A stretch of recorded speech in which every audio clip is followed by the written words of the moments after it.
Selamat pagi adik-adik, salam jumpa kembali pada Bulan Kitab Suci Nasional tahun 2022. Oh ya, adik-adik pasti ingat, Gereja Katolik setiap bulan September selalu mendalami atau belajar secara khusus Kitab Suci. Kali ini, tema untuk anak-anak sekami adalah Ayo Mencari Tuhan. Oh ya adik-adik, bagaimana kabar kalian semua? Semoga sehat. Takut Morris, Bunyinya keras sekali Kak, menakutkan. Enggak usah takut. Kita memiliki Tuhan Yesus. Ya, Tuhan Yesus itu sangat dahsyat, bisa meredakan badai. Ya, memang akhir-akhir ini udara tidak menentu, panas dingin, kadang-kadang hujan. Kalian harus tetap sehat ya, dan tetap semangat. Mari adik-adik kita membuka pertemuan kita dengan lagu Baca Kitab Suci Doa Tiap Hari.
Oke adik-adik, marilah kita siapkan hati dan pikiran kita untuk berdoa.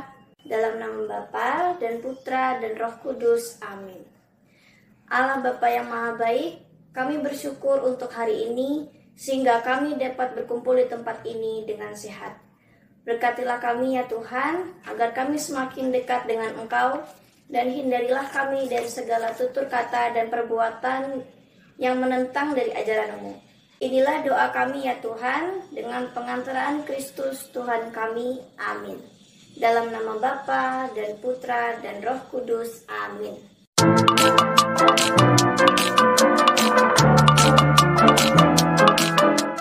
Oh ya adik-adik, kita ice breaking dulu ya. Permainannya adalah ABC 5 dasar. Nah adik-adik di rumah pasti tahu kan permainan ABC 5 dasar?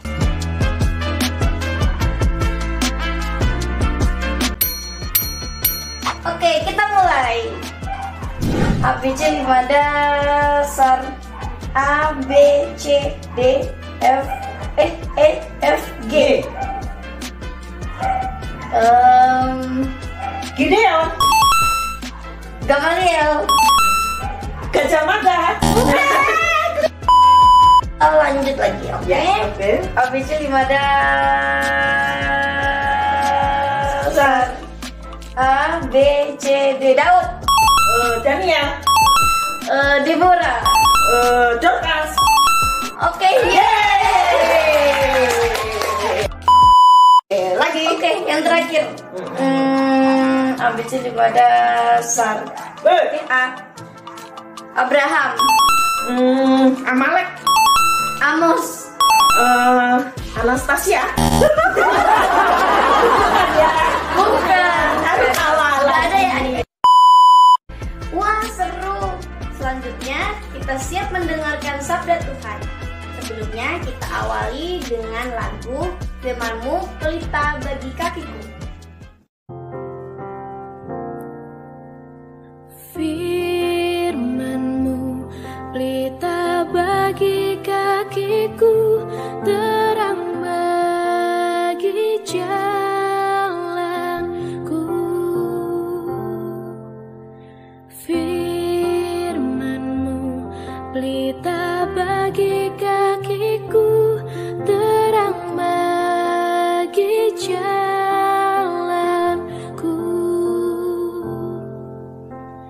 Waktu ku bimbang dan hilang jalanku, tetaplah Kau di sisiku. Dan takkan ku takut, asal Kau di dekatku, besertaku selamanya. Oh, firman-Mu pelita bagi kakiku, terang bagi jalanku.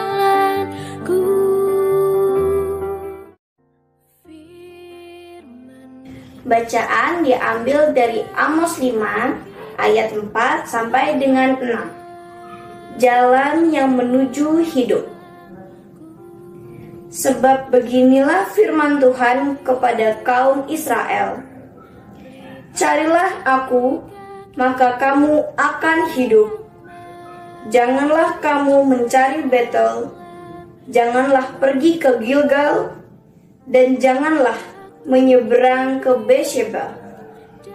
Sebab Gilgal pasti masuk ke dalam pembuangan, dan Betel akan lenyap. Carilah Tuhan, maka kamu akan hidup, supaya jangan Ia memasuki keturunan Yusuf bagaikan api, yang memakannya habis dengan tidak ada yang memadamkan bagi Betel. Demikianlah sabda Tuhan. Terang bagi jalanku. Adik-adik yang terkasih, kita baru saja mendengarkan firman Tuhan. Apa kata kunci dari firman Tuhan yang baru saja kita dengar? Yaitu, carilah aku, maka akan hidup. Apa yang dimaksud aku? Aku adalah Tuhan sendiri. Adik-adik, mengapa Tuhan mengingatkan kita untuk mencarinya? Adik-adik, di dalam firman Tuhan tadi kita mendengar ada 3 kota yang disebut. Pertama Betel, Gilgal, dan Beersheba. Mari kita dalami kota-kota tersebut. Kota Betel adalah kota di mana Yakub pernah berdoa di sana. Pada waktu itu, sebelum berdoa di sana, Yakub itu bertengkar dengan kembarannya. Masih ingat kan kembarannya siapa? Ya, Esau, karena perebutan hak anak sulung. Setelah hak anak sulung itu diterima Yakub, Esau marah. Lalu dia mengusir Yakub. Oleh saran ibunya, Ribka, lalu Yakub pergi ke kota Haran, yaitu kota di mana Ribka berasal. Di situ ada pamannya, yaitu paman Laban. Dalam perjalanan yang panjang itu, Yakub lelah sekali, lalu istirahat di situ. Ya. Saat tidur itu, Yakub bermimpi, adik-adik, bermimpi dia bertemu dengan Tuhan. Yakub gembira sekali, Yakub bahagia, karena bahagia itulah Yakub mengucap syukur, karena dalam mimpinya itu Tuhan akan menjanjikan keselamatan dan berkat. Karena syukurnya itu, lalu dia mengambil batu yang dipakainya untuk alas tidur itu, lalu dituangi minyak, dan dia mengucap syukur. batu itu dijadikan tugu persembahan kepada Tuhan. Dan di tempat batu itu dinamakan Betel, yaitu rumah Tuhan. Nah, bagus sekali ya, Yakub selalu ingat pada Tuhan. Nah, tiap-tiap tahun Nabi Samuel itu juga berdoa di situ. Jadi Betel itu artinya rumah Tuhan dan dipakai untuk mengucap syukur kepada Tuhan. Nah, adik-adik, sekarang kota yang kedua yaitu kota Gilgal. Ya. Kota Gilgal ini adalah tempat berkumpulnya orang-orang Israel setelah menyeberang dari Sungai Yordan yang akan menuju kota Kanaan. Ingat kan, kota Kanaan adalah kota yang dijanjikan Tuhan untuk hidupnya bangsa Israel. Di Gilgal ini orang-orang Israel mendirikan 12 batu. 12 itu artinya 12 suku Israel.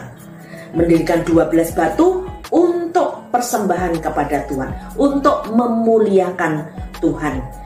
Karena rasa syukur Tuhan telah mengantar sampai ke Gilgal itu. Ini mengingatkan juga bagi orang Israel bahwa nenek moyangnya dulu mengadakan perjalanan yang jauh juga, yaitu keluar dari Mesir ya menuju tanah terjanji, itu juga didampingi oleh Tuhan.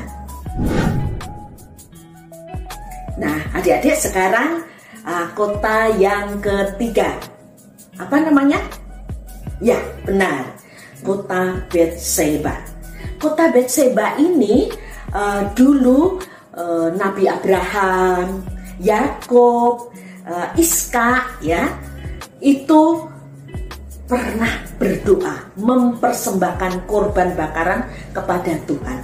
Jadi 3 kota ini ya, Betel, Gilgal, dan Betseba, 3-tiganya itu sebagai tempat doa, sebagai tempat memuliakan Tuhan.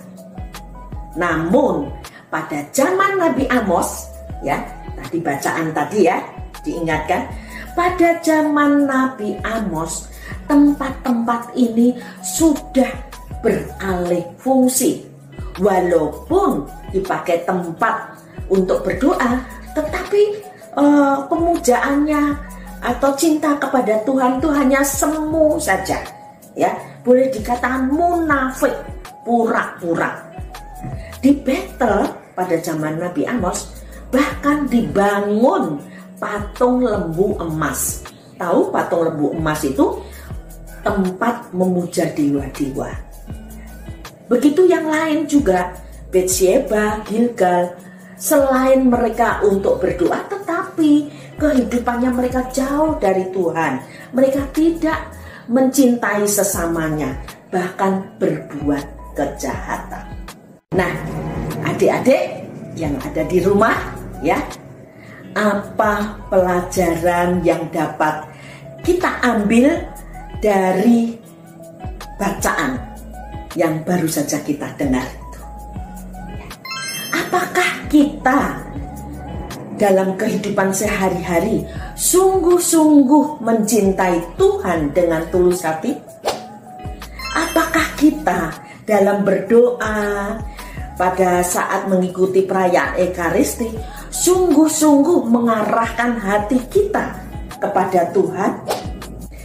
Apakah kita justru seperti Abraham, Iskak, Yakub, atau juga seperti orang-orang Israel setelah menyeberang ingat kebaikan Tuhan, ingat akan perlindungan Tuhan, dan membuat kurban bakaran? Kalau sekarang kita mengheningkan, mengucap syukur kepada Tuhan, atau justru sebaliknya kita menyembah ilah-ilah lain, menyembah berhala zaman sekarang.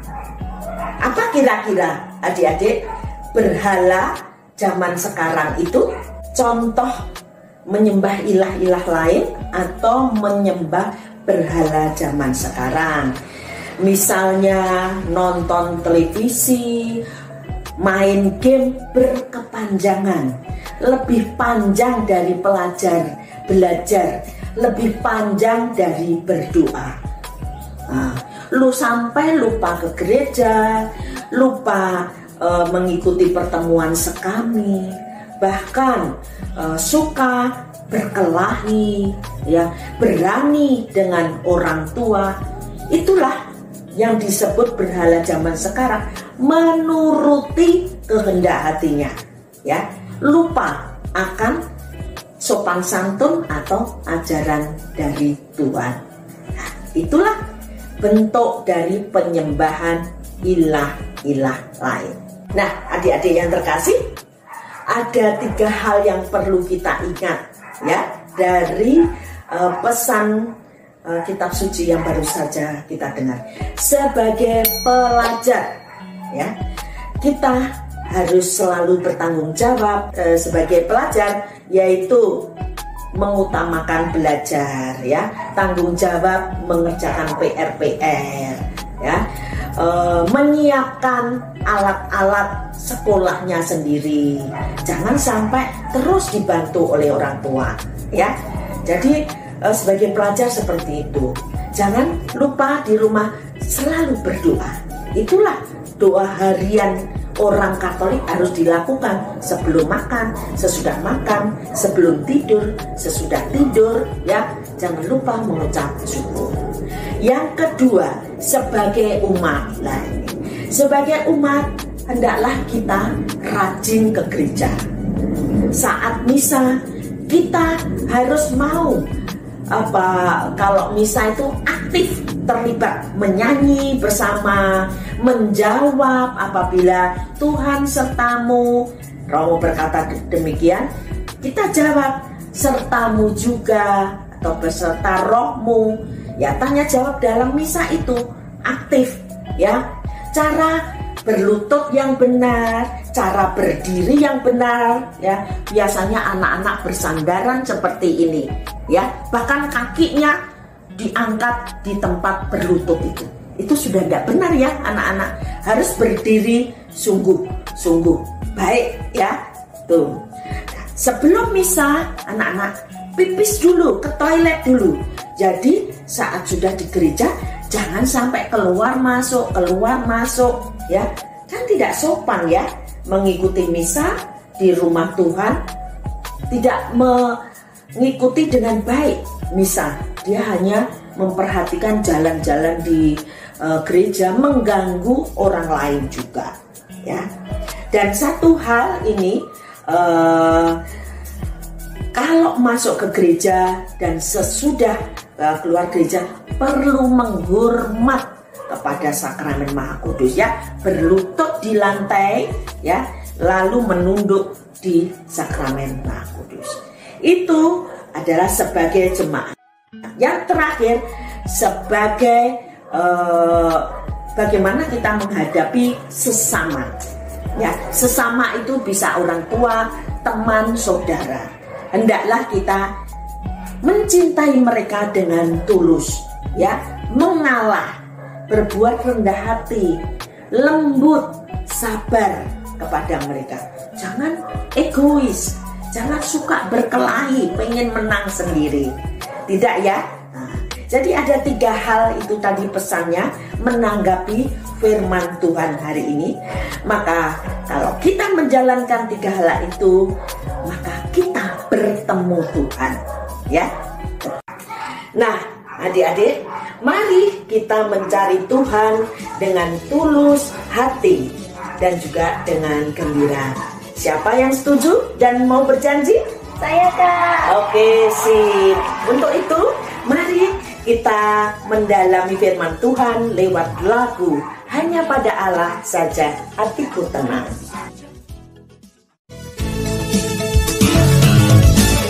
Hanya dekat Allah saja aku tenang.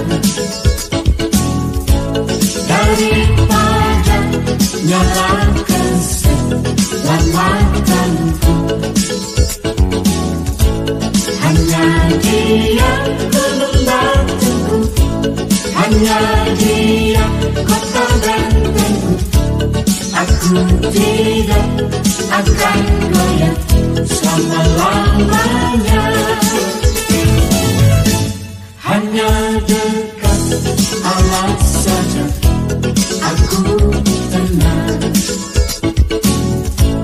Daripada nyala keselamatanku, hanya Dia gunung batuku, hanya Dia kota bentengku.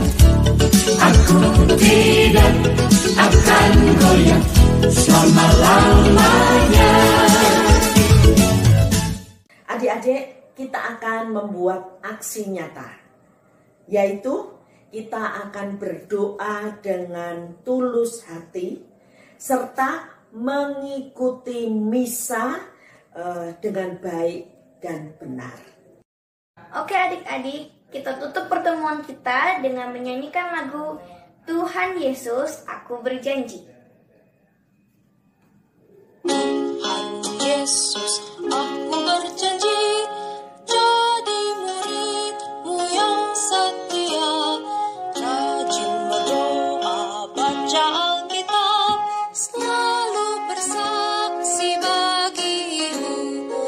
Akal iblis aku menolak, firman Tuhan aku adurut, mulai sekarang sampai selamanya, tetap setia pantang mundur. Tuhan Yesus, aku berjanji jadi murid-Mu yang setia, rajin berdoa, baca Alkitab, selalu bersaksi bagi-Mu. Akal iblis aku menolak, firman Tuhan aku adurut, mulai sekarang sampai selamanya, tetap setia pantang mundur. Oke adik-adik, kita tutup pertemuan kita dengan ucapan Semoga Tuhan Yesus memberkati. bye-bye.